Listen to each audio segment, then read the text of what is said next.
Bueno, buenas tardes. Bienvenidos. Lo primero que me gustaría decir es que, bueno, quizá en esta ciudad y precisamente en este foro parecería o parece un poco extraño que sea yo el que tenga que presentar a Álvaro Meléndez.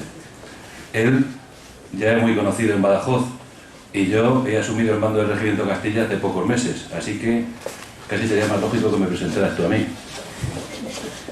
Pero en fin, para los que no conozcan a Álvaro Meléndez Teodoro, nació en Badajoz, ciudad donde cursó estudios de profesorado de EGB en la especialidad de Ciencias Sociales.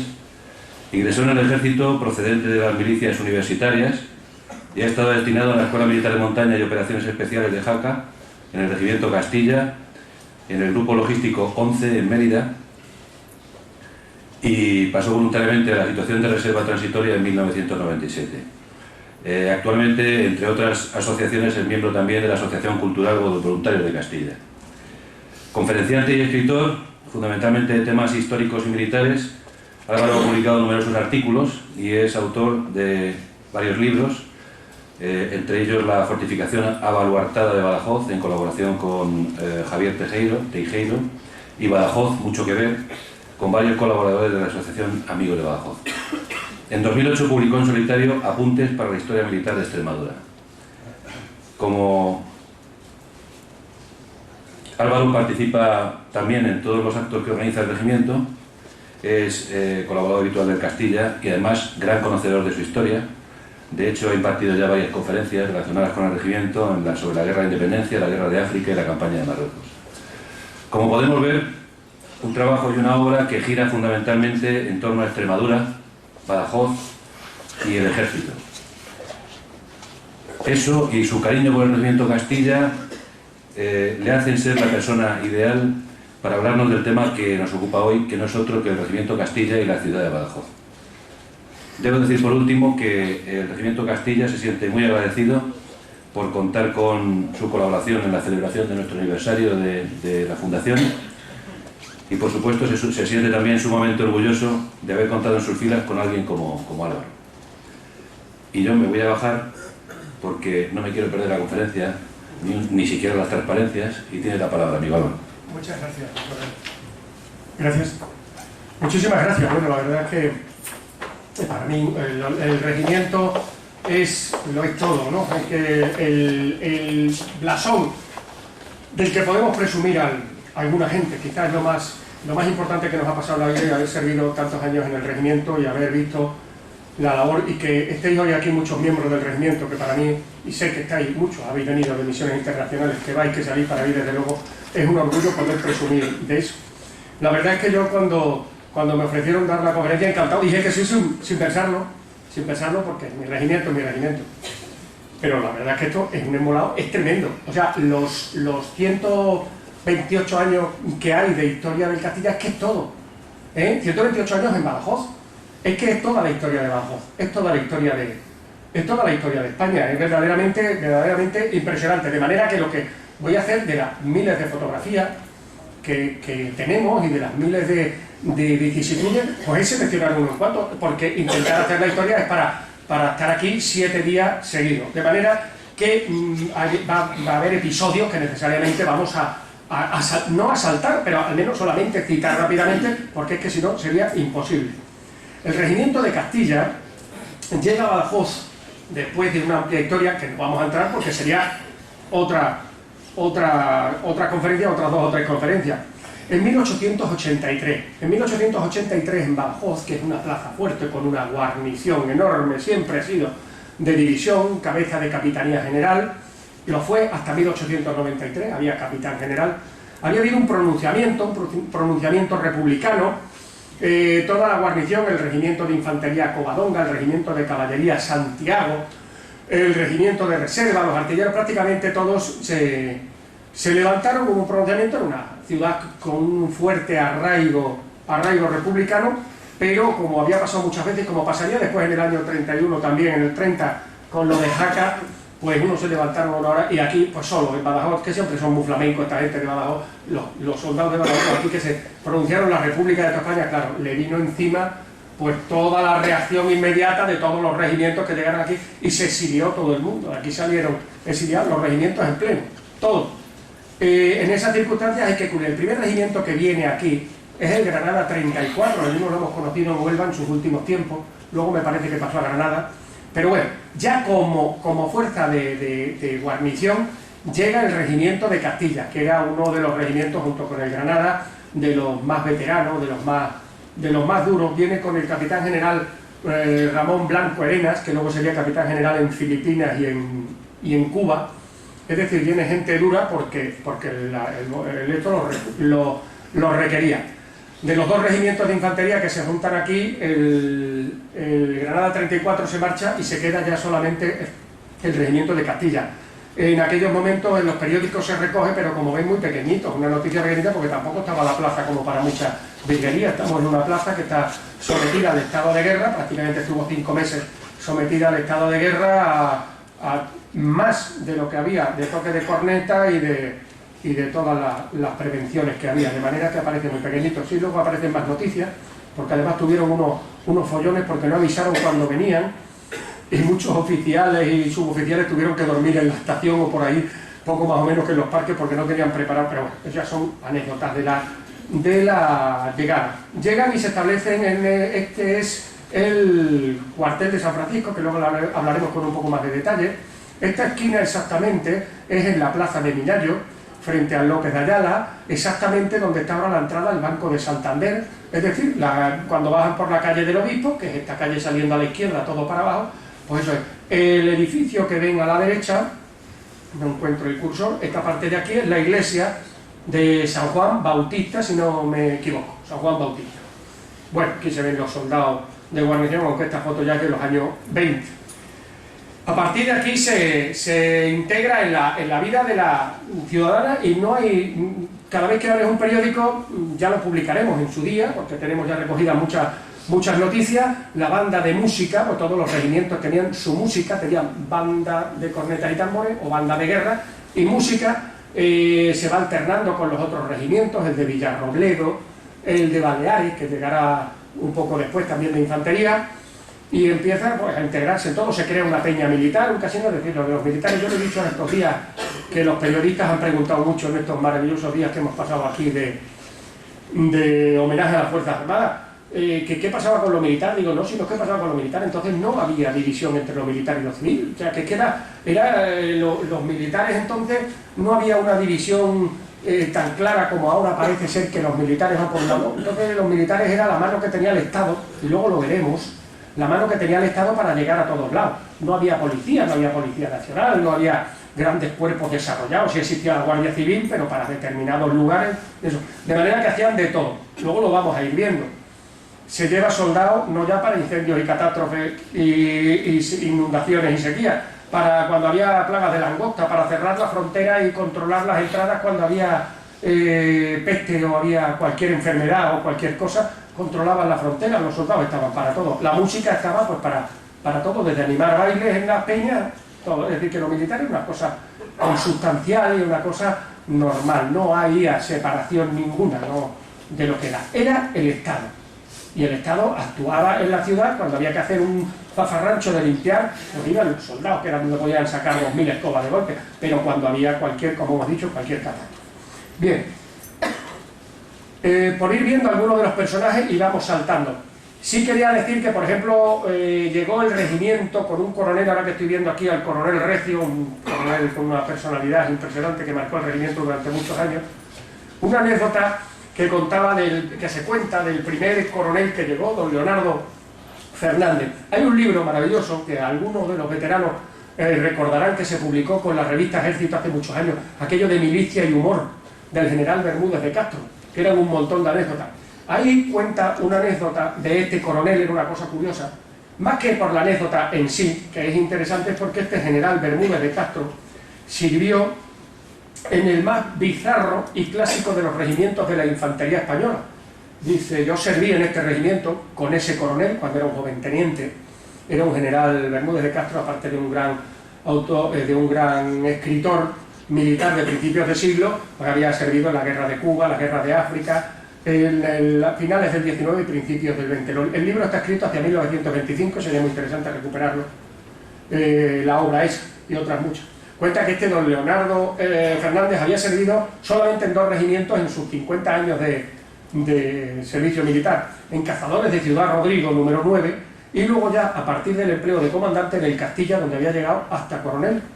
Y él guardaba en su chaquetilla, una chaquetilla como esta, o el último botón, que era el que se tapaba con el cinturón de gala, el número 9 de Cazadores de Ciudad Rodrigo. Y cuenta el general Bermúdez de Castro, que entonces era, perdón, era un joven teniente del regimiento con el que fue a la guerra de Cuba, que cuando había que arrestar a un oficial, lo mandaba a entrar en el despacho y le decía: caballero, caballero, mire este botón. Se bajaba un poquito el cinturón y le enseñaba el número 9. Dice: este botón tiene 42 años de servicio y nunca jamás ha sido arrestado. Dice: usted no podrá decir lo mismo de los suyos porque ahora mismo se va para casa con 48 horas. No, o sea, era una anécdota que cuenta este hombre de la personalidad anecdótica de este don Leonardo. También quería decir que a los principios, y es un recuerdo y una página de la historia que convendría recuperar, un accidente terrible que hubo en 1884. Estos primeros soldados que llegaron en diciembre del 83 se licencian allá por marzo-abril del 84, del orden de 180 soldados, y van en un tren, y en el río Alcudia y por la zona, es la vía de aquí a Madrid, se sigue pasando todavía porque sigue estando la vía férrea. Pues hubo un accidente terrible donde murieron más de 50 soldados. Parece ser que fue un atentado, pero bueno, es otra página que hay que investigar.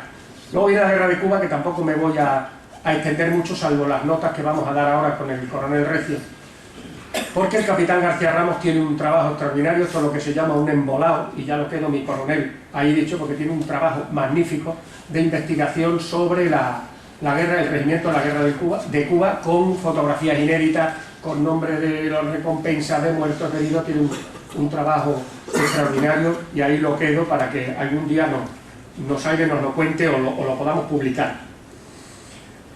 El regimiento combate en la zona occidental de la isla. Ya saben que la guerra en tierra, y sobre todo con el general Baylor, que es el que sucede a Blanco, se ganó perfectamente. El problema fue la guerra en el mar y el aislamiento cuando se pierde, con la entrada de los americanos. Se destaca sobre todo el regimiento en muchísimos combates a lo largo de los 4 años que está allí, de 1895 a 1898, a diciembre de 1898, cuando se firma, y sobre todo en el combate de Tumbas de Torino. Es uno de los combates que hay para rodear ahí. El gran jefe militar se llamaba Maceo, el negro Maceo, es un héroe nacional cubano, era un valiente, era un echado para adelante, y combatía en la zona donde estaba el Castilla. El general Baylor organiza una serie de combates para aislarlo y conseguir alejarlo de su base.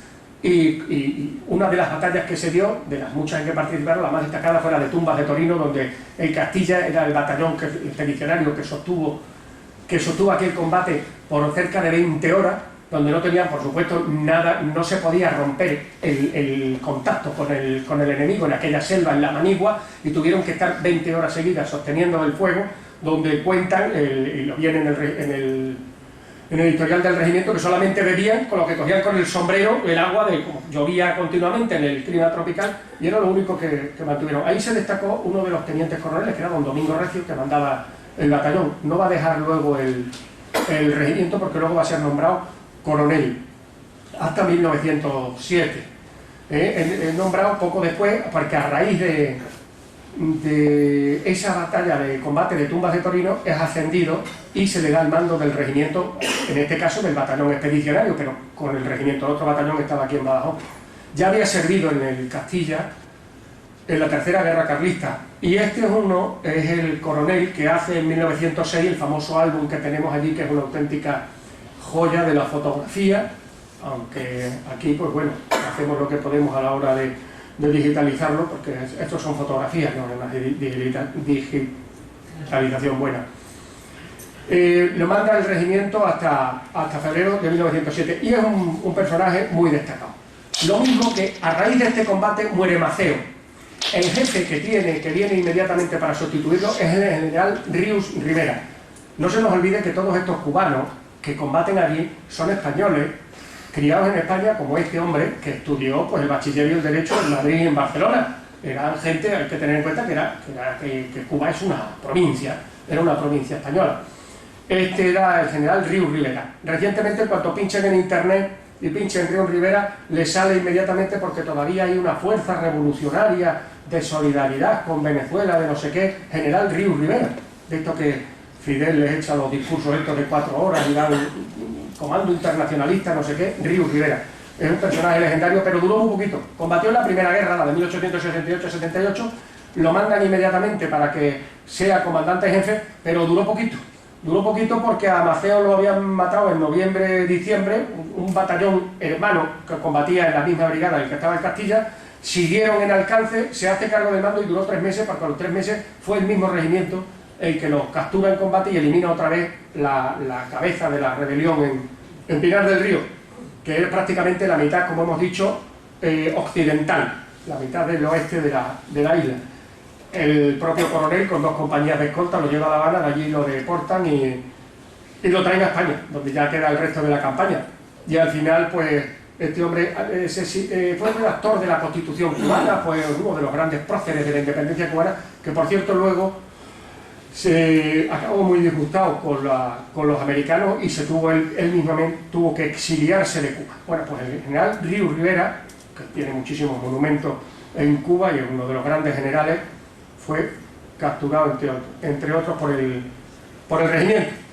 Otro personaje del regimiento muy destacado, y además muy querido en Badajoz, donde tiene calle, es don Francisco Neila y Siria, que es el héroe de Cascorro. Era el capitán que mandaba la compañía de Cascorro, un poblado pequeñito, que la única particularidad que tenía es que está en uno de los grandes caminos que atraviesa de este a oeste la isla, es decir, una gran vía de penetración hacia occidente, como hemos dicho, donde combatía el Castilla, bueno, y muchas más fuerzas, ¿no? Que era el punto más importante, donde estaba Maceo y donde estaban los pueblos más importantes. El poblado de Cascorro lo único que tiene es que está en el camino de paso, y entonces pues le cayó encima pues todas las fuerzas que iban a apoyar a Occidente, todas las fuerzas cubanas, y bueno, pues resistió como se sabe, con honor, y resistió, vamos, que no hubo manera de sacarlo de allí. Y él fue el que da el parte de todos los distinguidos. Hay muchos distinguidos, hay un teniente que sí quema la casa, está varios soldados que hacen el parte que se conserva perfectamente. Él destaca a todos, el único que no se destaca es a él mismo, el capitán Siria, y a un soldado que se llamaba Eloy Gonzalo, que, bueno, Eloy Gonzalo era un hombre que traía una historia ya triste, niño de inclusa, había sido carabinero, por insultos a superior lo habían metido en la cárcel y para librarse de la cárcel pues se había alistado en el ejército como soldado raso, entonces se podía permutar, y, bueno, una serie de historias, y era muy querido en Madrid, en unos barrios, y además es que era de Madrid, porque los de Badajoz y los de otros sitios pues parece que a los soldados pues como que no los destacamos mucho, y de ahí se ha creado toda la leyenda del héroe de Cascorro, que realmente fue premiado con una medalla, con la medalla hay un sueldo, y bueno, fue bien premiado, pero a la hora de analizar todos los hechos, y que fue condecorado con la Cruz de San Fernando, fue el comandante Siria. El comandante Siria había servido ya de teniente en el regimiento, y luego estuvo de teniente coronel, y luego además fue jefe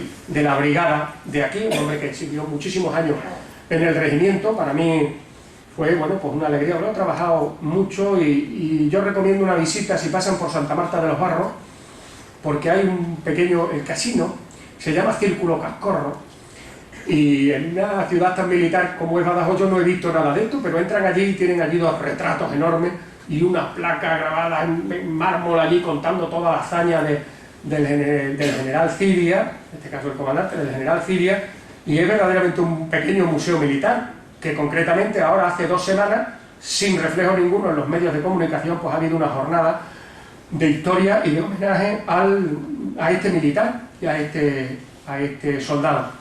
Y si pueden entrar en el cementerio, entrando en el cementerio a la derecha, verán en mármol una cruz laureada de San Fernando grande de este personaje que fue legendario en su tiempo.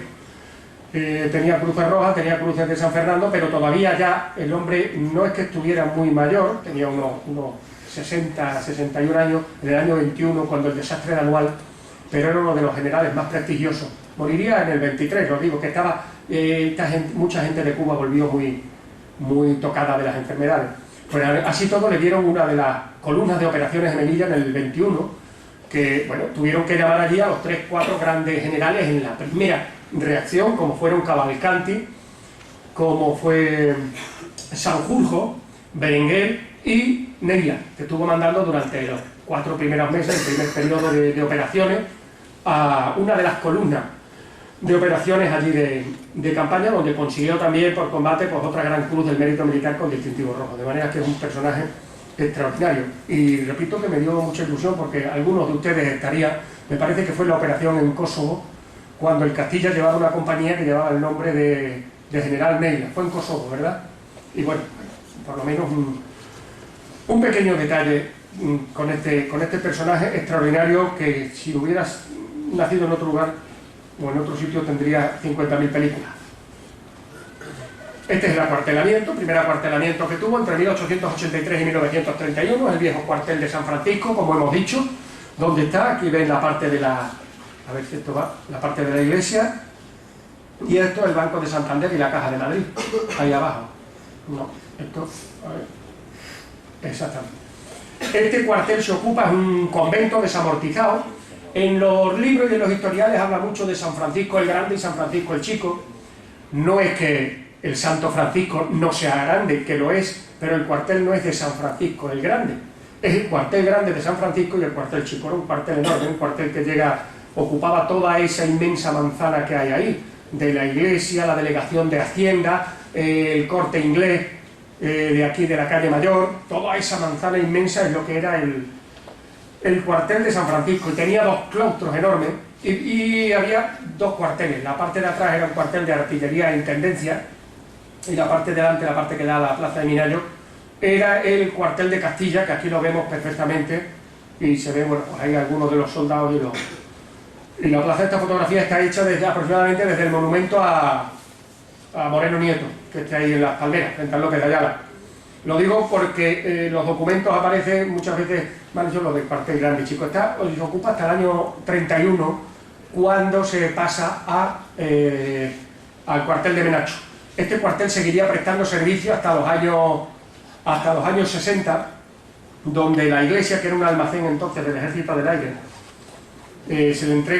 se le devuelve al obispado, la compra al obispado para hacer la parroquia que hay ahora, y lo otro se enajenó. En la gran reforma esa que hubo en los años 60, donde desaparecen casi todos los cuarteles. Buenas perras se sacaría el Ministerio del Ejército entonces, porque vendieron casi todos los cuarteles que había en Badajoz, que había muchísimos. Estábamos hablando de que el Castilla, bueno, vuelve de Cuba, que lo hemos despachado la campaña en eso, pero como detalle de la integración total que hay, pues aquí tenemos hasta ahora la relación más antigua que he encontrado del regimiento de Castilla con la Albuera. En 1903, no sé si habrá alguna anterior, pero bueno, tendremos que seguir buscando. El monumento este que estamos viendo antes tenía, en vez del busto de Castaño, tenía una bombeta de artillería como homenaje a todo esto. Se había puesto en 1852, 1854, por aquí tengo la fecha, bueno, tampoco es una cosa que sea. En el 1852-54 se había puesto, pero estaba hecho polvo, y entonces se reinaugura y se arregla, y entonces hubo un acto de honor muy parecido, que aparece en los periódicos, aquí abajo lo tienen, en el Nuevo Diario de Badajoz del 17 de mayo, como el 16 de mayo de 1903 ya el regimiento de Castilla, el comandante Manso, manda una compañía de honores, bueno, pues más o menos como la que hemos visto estos días aquí, de los 2 regimientos de infantería que había entonces. Este Gravelinas ya ha tomado el nombre, este es el Baleares, que desaparece al volver de Cuba y toma el nombre de Gravelinas en 1900, y es el que ha existido pues, prácticamente hasta los años 30, y todavía el nombre se conserva en nuestra residencia militar.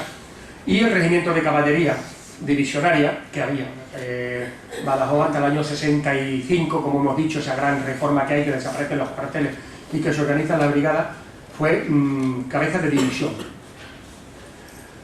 Y es el acto es muy parecido a lo que se celebra ahora, de manera que ya viene de antiguo la relación del Castilla, porque les recuerdo que en el año 91 y aquí estamos dos de los veteranos, el comandante Ortiz y yo, que estuvimos allí en el año 91, fue el regimiento de Castilla, por orden claro del general y al mando de nuestro coronel, José Gallego del Puello, los que organizamos todos los actos que ahora se celebran en la Albuera y que a lo mejor alguno de ustedes pues, ha tenido ocasión de desfilar.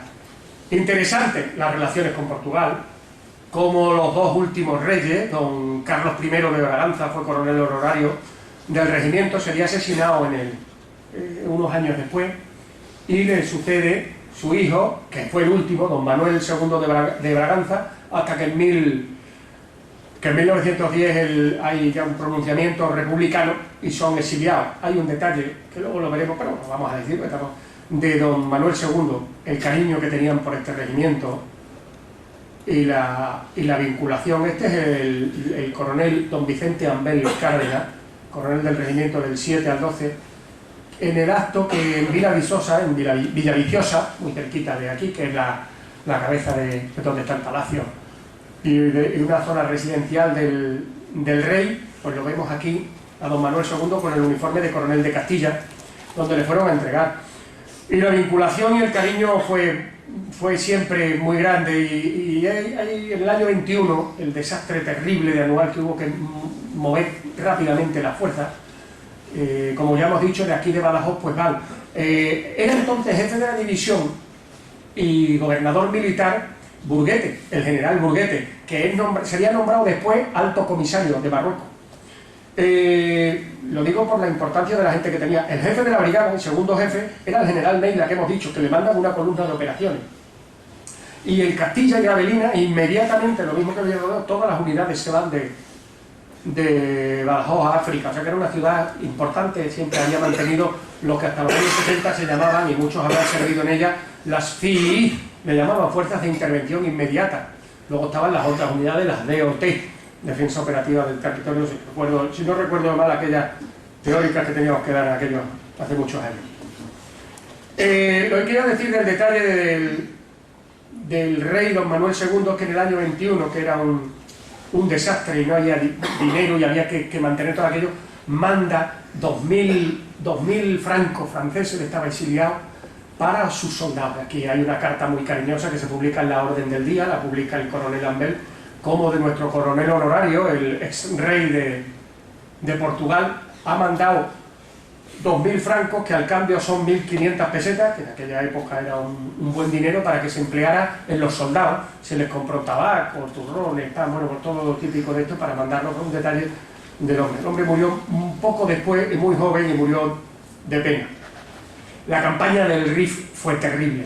Este es un artículo, fue terrible, fue tremendo. Estoy ahora trabajando también para hacer un monográfico sobre el tema, porque hay muchísimas noticias y hay unas crónicas, desde luego unas crónicas políticamente incorrectas totalmente, pero que estos periodistas que iban, no sé cómo se llamará ahora en el argot, metidos en la plana mayor del batallón, o sea que iban allí, vamos, que llevaban pistolas y escopetas porque se veían metidos en los fregados, desde luego lo contaban.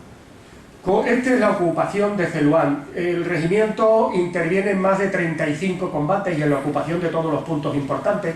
Es la guerra de columnas, donde generalmente iba un tabor de regulares o una bandera del tercio y 1 o 2 batallones de infantería, aparte de la unidad de infantería, unas unidades rápidas, ¿no? Que iban ocupando los sitios. Y uno de ellos era el batallón de Castilla. Y vamos a irlo reconstruyendo con todas las noticias. Lo digo por las imágenes que vienen después. Esta es la ocupación de Celuán, cuando él combatía con la columna Berenguer, don Federico no Damaso Berenguer, que era por entonces alto comisario, el hermano.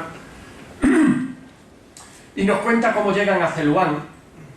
Y lo primero que hacen es izar la bandera, ¿no?, a los acordes de la marcha real, mientras se iba elevando grave y majestuosa la bandera gualda y roja, que aparecía allí más bonita que nunca. Momentos de emotividad honda e indescriptible, ¿no? Todos llorábamos y muchos rezaban por los que meses antes habían caído allí víctimas de la traición y del salvajismo, algunos de cuyos cadáveres estaban a nuestro lado, o sea que todavía no habían ni recorrido los cadáveres. Luego habla cómo entran, ven todos los muertos y la masacre tremenda que habían hecho estos con los prisioneros, con los heridos, con las mujeres, con los niños, con todo. Y luego dicen, tuvimos la suerte, por eso digo que esto es políticamente incorrecto, pero para que vean perfectamente cómo se hace la guerra, cómo se hacía la guerra cuando la guerra era la guerra. Tuvimos la suerte de no haber bajas en la operación de ayer, en cambio sufrimos la contrariedad de no encontrar al enemigo, pues todos tenían deseos de venganza. El camión blindado que se adelantó se había atacado por unos cuantos, pero hizo fuego y todos huyeron menos uno, a quien se le cortó la cabeza. Y estas son algunas imágenes de la prensa de la época, donde vemos, si han leído antes en la descripción cómo estaba el regimiento de Navarra, y la unidad que da frente a la bandera es el Castilla, de manera que estos son los soldados de Castilla, que servirá pues, para engrosar poco a poco nuestro historial, que es el trabajo fundamental. Otra muy parecida, pero esta es de pose. Esta es más o menos seria, están dando los vivas y estamos con presentes armas. Y esta parece que está un poco ya más montada, porque ya no se ven tantos presentes armas, algunos saludan, los oficiales ya se han bajado del caballo y están por aquí, y aquí hay algunos sentados, sí, están con la bandera y tal, pero parece ya más de pose. Pero bueno, es el regimiento de Castilla que sirve para engrosar nuestro historial. Otro sitio, la ocupación del Zayo, bueno, pues es la descripción por los periodistas de la ocupación del Zayo, y la prensa, el seguimiento. Es un poco ir recuperando con carne, metiendo carne a lo que es el historial. Yo siempre lo digo, y no me resisto, porque el gran problema que han tenido los militares, en este caso, permítanme que me separe un poquito, ahora me separo. El gran problema que han tenido los militares es que no han sabido venderse, y ya lo decía en el siglo XVI algunos de aquellos grandes, de los pocos escritores, si no algún soldado como Calderón o algún otro de estos, pues decía aquello de largos en facellas y cortos en contallas. Nunca se saben. De la campaña de Irak, de Afganistán, de Bosnia, hay como 200 o 500 o 58.000 vídeos y 700.000 libros escritos por todos los militares que han hecho, y los militares españoles pues no. Entonces por eso digo que hay que ir reconstruyendo todo esto, y cuando uno ve la campaña terrible que tuvo que soportar, como aquí dice, por ejemplo, el Gravelina, que era el otro, los batallones extremeños de Castilla y Gravelina, unos días en vanguardia y otros en el centro, porque ocurrió una cosa. En vanguardia siempre iba el tercio, o iban los regulares, que eran unidades que metían caña, como ya lo sabían los moros, y hablo moros sin sentido peyorativo ninguno, sino en el argot como se les nombraba en aquella fecha. A ver si vamos a tener que decir aquello de norteamericanos de color que dice Pérez Reverte. Bueno, cuando los moros veían que delante, los que iban delante metían mucha caña, pues dejaban que entrara la columna y entraban por los lados y atacaban a los pistolos, que eran las fuerzas que iban detrás, que parecían que eran más flojas. Hay una descripción tremenda, ya la montaremos, es que hay muchísimas cosas, donde le pregunta un periodista a un cabo ya cuando vuelven en mayo, dice, ¿cuál fue el día peor? ¡Bum! El día 27 nos cogieron y allí los tumbamos, con eso se nos echaban encima. Dice que hasta el comandante Recio con el revólver tenía que tirar, o sea, debían estar encima porque tenía que tirar con el revólver, ya hasta el comandante, que era el jefe de batallón en ese momento, el teniente coronel, había sido herido, de eso tenía que tirar a tiro de pistola. Y entonces por eso dice que en vanguardia, o sea que muchas veces en vanguardia iba un batallón de Castilla o un batallón de infantería, de los muchos batallones que fueron, el Saboya también estuvo, de eso, y lo que hacían es que metían en el hueso, digamos, o en la retaguardia, a los batallones de legionarios o de regulares. Entonces los otros dejaban pasar, caían, y entonces cuando se llevaba la gran sorpresa. Por eso dice que muchas misiones de estas el regimiento lo hizo. Y esta es la ocupación del Tallo. Estas son las fuerzas de Castilla, en este caso la impedimenta, al ser ocupada por las tropas del general, en este caso la columna Cabanella. Bueno, eso es un poco cómo vamos recogiendo. El batallón de Castilla embarca en el vapor Marqués de Ocampo para regresar a la península. Toda la prensa lo recoge, fue un batallón muy destacado. Aquí tenemos en Sevilla todo el público esperando a los soldados del regimiento de Castilla que condujo el vapor Marqués de Ocampo. Hay que hacer una labor tremenda y viendo periódicos, muchos periódicos poco a poco, y tener suerte de que vayan entrando imágenes para ir reconstruyendo. Y esto es apoteósico. Esto es Sevilla, el recibimiento que le dio al regimiento, aspecto de la calle Cánovas del Castillo, al desfilar el regimiento de Castilla repatriado de África, que se quedaron allá a dormir y luego vinieron pocos días después. Esto es del 24 de mayo, pues me parece que ese día llegaron, el 22 o el 23 de mayo, llegaron a Badajoz, tuve yo en otro recibimiento por el estilo apoteósico, que venían de la guerra. Bueno, pues aquí vamos reconstruyendo un poquito. Volvió en la segunda parte, en la segunda campaña, del 24-25. con una compañía también, pero esta vez en vez de la zona de Melilla, a la zona de Tetuán, Chagüen y todo, también las pasaron de Aquilo, y tenemos que ir reconstruyendo todo ese historial. Tenemos solamente copiar aquí algunos de los muertos que tuvo en combate.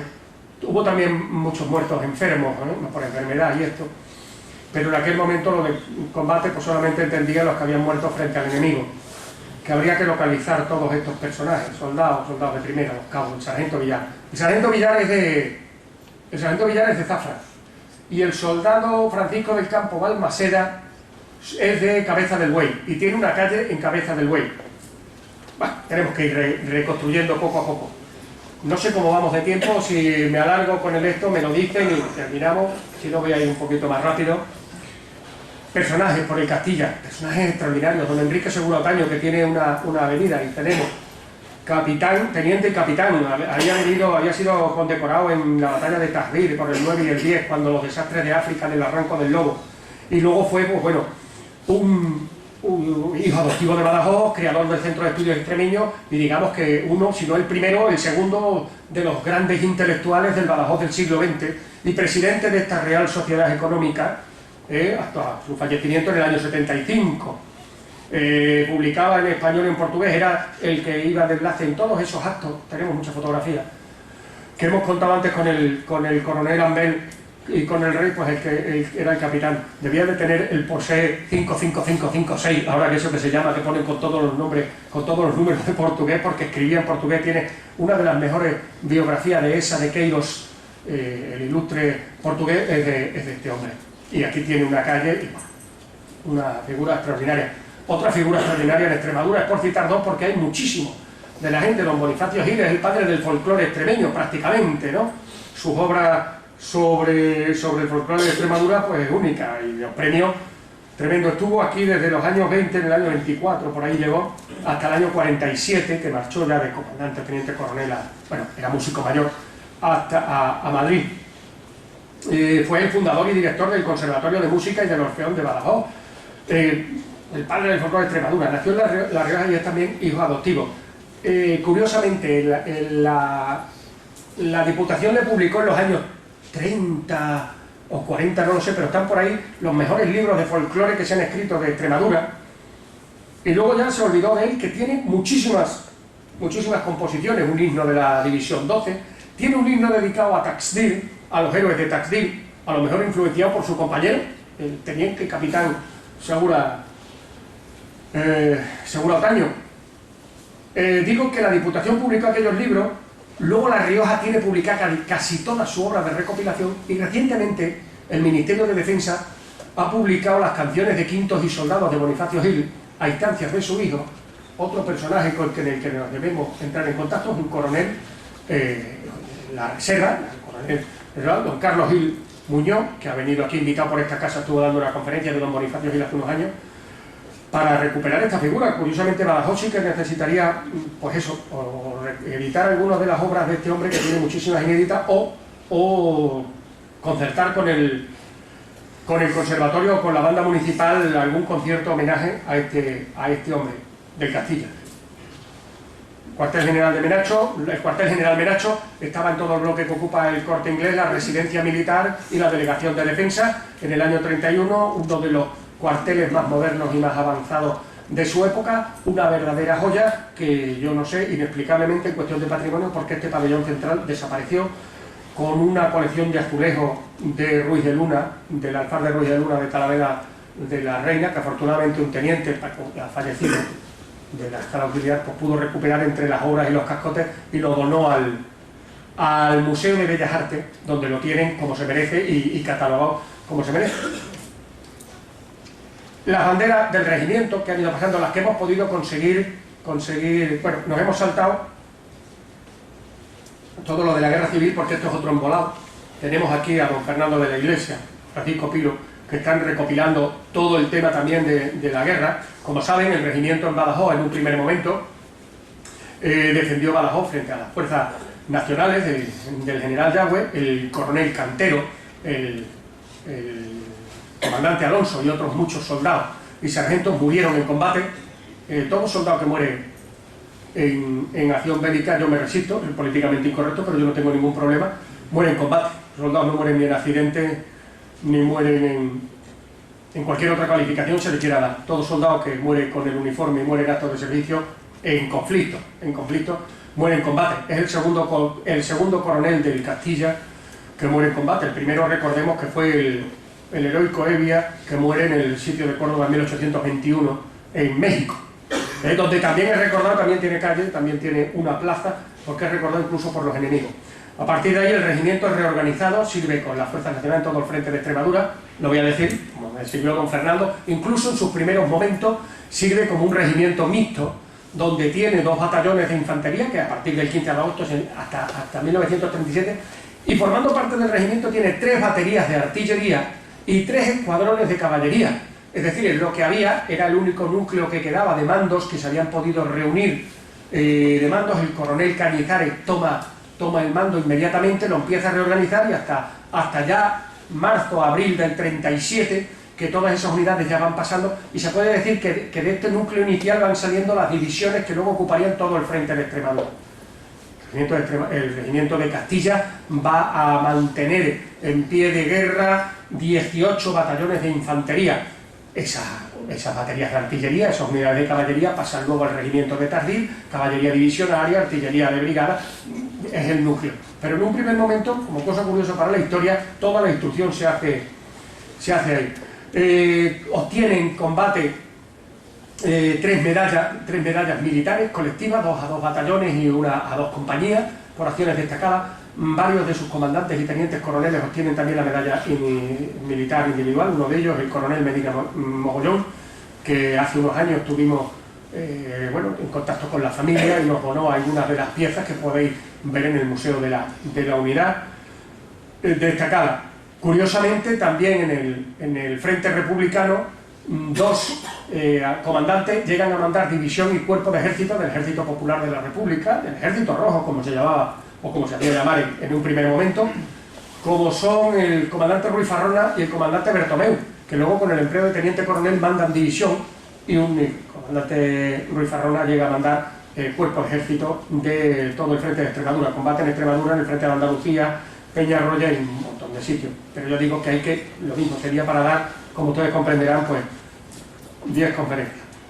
Campaña de IFNI, yo esto no me resisto a contarlo porque para mí es muy querido, porque están por ahí, están entre nosotros, y yo sinceramente, y si no lo digo reviento, pues los he echado de menos.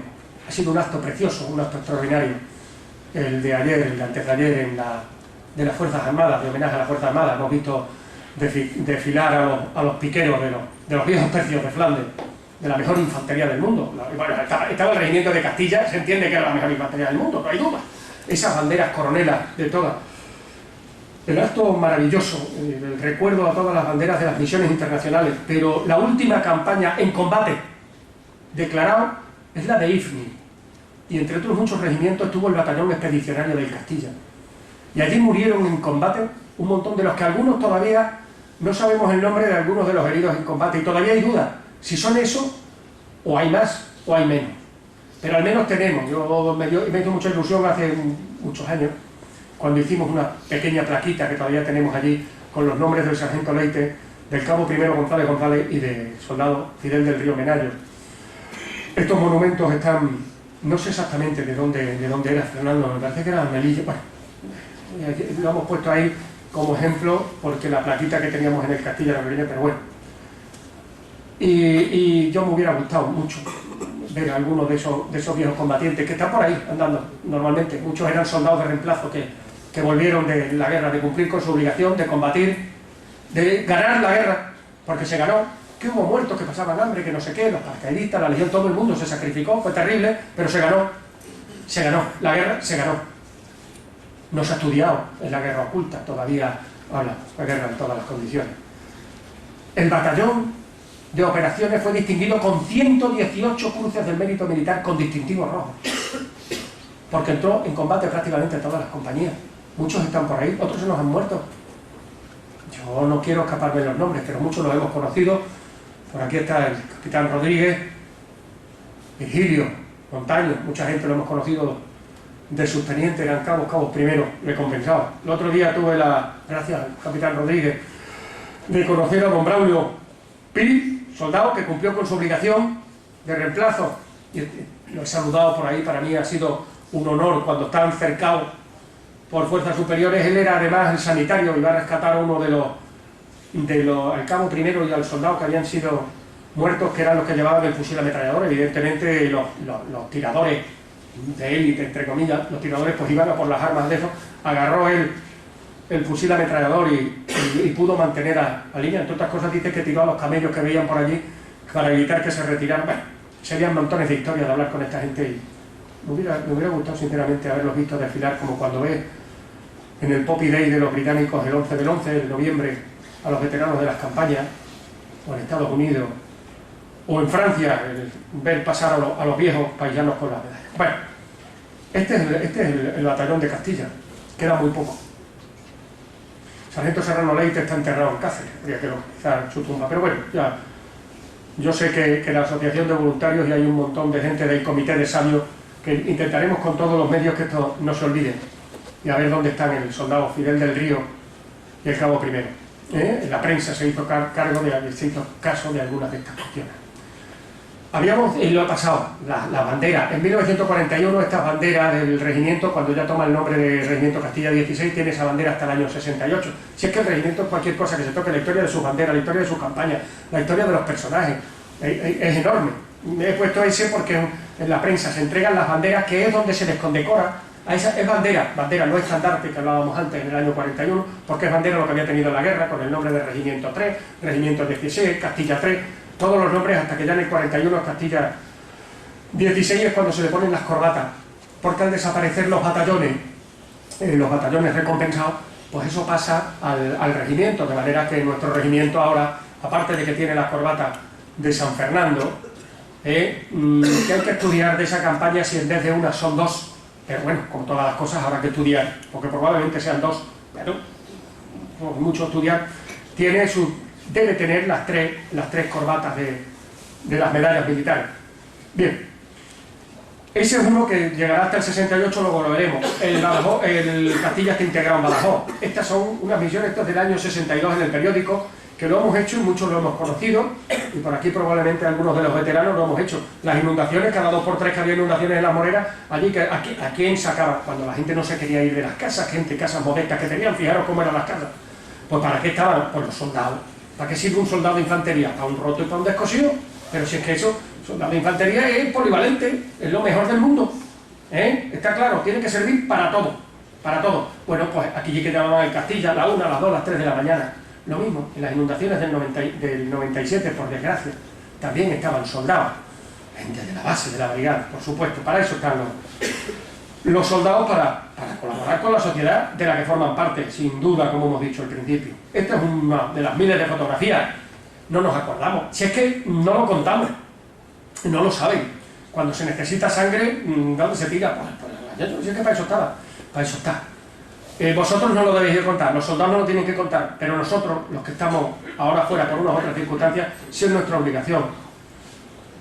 Pues yo vuelvo a usar todas las frases estas manidas, pero que muchas antes estaban grabadas en piedra y que era de verdad, ¿no? Muerto y olvidado, 2 veces muerto. Hay que recordar todas estas cosas y decirlo sin vergüenza. Me refiero, no sin vergüenza juntos, sino sin vergüenza en la expresión, sin vergüenza y sin pudor. Porque cuando uno ve por ahí medallas y recompensas y en atención al auditorio, no voy a decir ni el nombre, ni la recompensa, ni nada, pero cuando uno ve medallas y recompensas a punto suspensivo, pues verdaderamente que no hagan valer estas cosas las unidades militares, pues a uno pues un poco como que se le caen los palos del sombrero. En 1968, ya en el cuartel de Sancha Brava, hay una historia muy curiosa, hemos tenido oportunidad de verla ahora, de comentarla, cuando el regimiento que tiene su bandera, capitán, el teniente abanderado, don Marciano Corbacho, que en paz descanse, era el teniente abanderado, tenía bandera, ven ahí esas son las corbatas, lo que se ven ahí de la medalla militar individual, de las medallas militares colectivas de los batallones, y las otras corbatas están detrás. Se entrega un estandarte. Lo del estandarte fue una cosa curiosa, porque como el regimiento era mecanizado, entonces heredaba un poco la tradición de la brigada de caballería de los años 60, vuelvo a repetir esa grandísima reforma que hubo, pues entonces se le dio estandarte, que es lo que tenemos ahora. Este estandarte se cambió en el año, se cambiaría en el año 82, 83. Primero se le entrega, pero ya se entrega otro estandarte. Entonces ahora murió el año pasado nuestra madrina, la madrina que tenemos ahora es doña Encarnación Piri, del alcalde Movilla, que entrega el estandarte al coronel Torres Espiga, también fallecido, jefe del regimiento.